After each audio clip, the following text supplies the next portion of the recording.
बिस्मिल्लाहिर्रहमानिर्रहीम, अस्सलाम वालेकुम। मेरा नाम डॉक्टर हमाद है और मैं क्लिनिकल फिजियोथेरेपिस्ट हूँ और मैं प्रैक्टिस कर रहा हूँ मुल्तान में।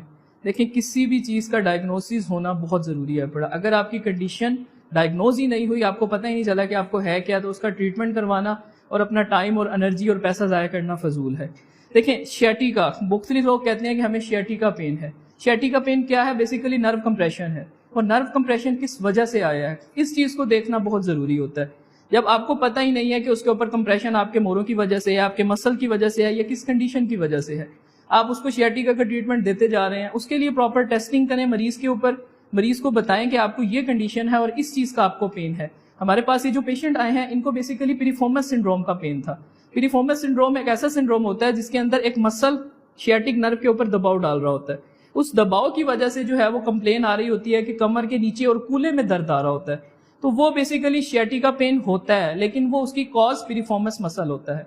हमारे पास ये पेशेंट आए हैं, इनको पिरिफॉर्मस सिंड्रोम का प्रॉब्लम था। इन्होंने मुख्तलिफ ट्रीटमेंट्स वगैरह लिए हैं। जब हमारे से ट्रीटमेंट लिया है, उसके बाद इनका रिव्यू आपसे शेयर करते हैं। देखिए, जब एक प्रॉपर तशखीस हो जाती है किसी भी चीज की, तो उसके बाद उसका इलाज करना बहुत ज्यादा आसान हो जाता है। अब हमने इनको जब तशखीस की, इनके कुछ टेस्ट किए हमने, जिसमें हम पीरिफॉर्मस स्ट्रेच टेस्ट करते हैं, जिसमें हम टांग के ऊपर टांग रख के और उसको स्ट्रेच करते हैं। उससे मरीज हमें बताता है कि मेरा इसी मसल में और इसी जगह पर खिंचाव महसूस हो रहा है। उस खिंचाव को जब हम डायग्नोस कर लेते हैं प्रॉपर कि अगर इट्स वाकई ही पीरिफॉर्मस सिंड्रोम, तो उस पीरिफॉर्मस सिंड्रोम का भी हम मुख्तलिफ तरीके से प्रोटोकॉल देते हैं, जिसमें जो है वो हम इनको इलेक्ट्रोथेरेपी मतलब मशीनें लगाकर उस मसल को रिलैक्स किया जाता है, अल्ट्रासाउंड थेरेपी दी जाती है। उसके बाद जो है वो उसके ऊपर 10 सीएमएस की स्टिमुलेशंस दी जाती है, ताकि वो मसल्स जो है उसकी एनर्जी कम हुई हुई है वो बेहतर हो, जिसकी वजह से वो अकड़ा हुआ है। उसके बाद स्पेसिफिक एक्सरसाइजेज होती हैं, वो जो खास डायरेक्शन में अगर की जाए तो फायदा होता है। वो एक्सरसाइजेज स्ट्रेचिंग मसल को, जो मसल एक जगह पे सख्त हो चुका है, उस मसल को स्ट्रेच दे दे के रिलैक्स करना। जैसे एक रबर होता है, वो अगर हार्ड हो जाए तो उसको स्ट्रेच दें, तो फिर उसके अंदर थोड़ी सी जरा फ्लेक्सिबिलिटी और इलास्टिसिटी आती है।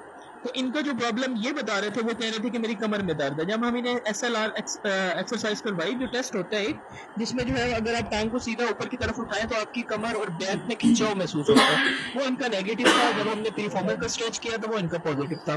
तो उसके लिए अब हमने इनको खुद से कुछ एक्सरसाइजेस करवाई हैं, और उसके बाद जो है वो हम इनको कुछ एक्सरसाइजेस गाइड करेंगे जो ये घर पर करते रहेंगे।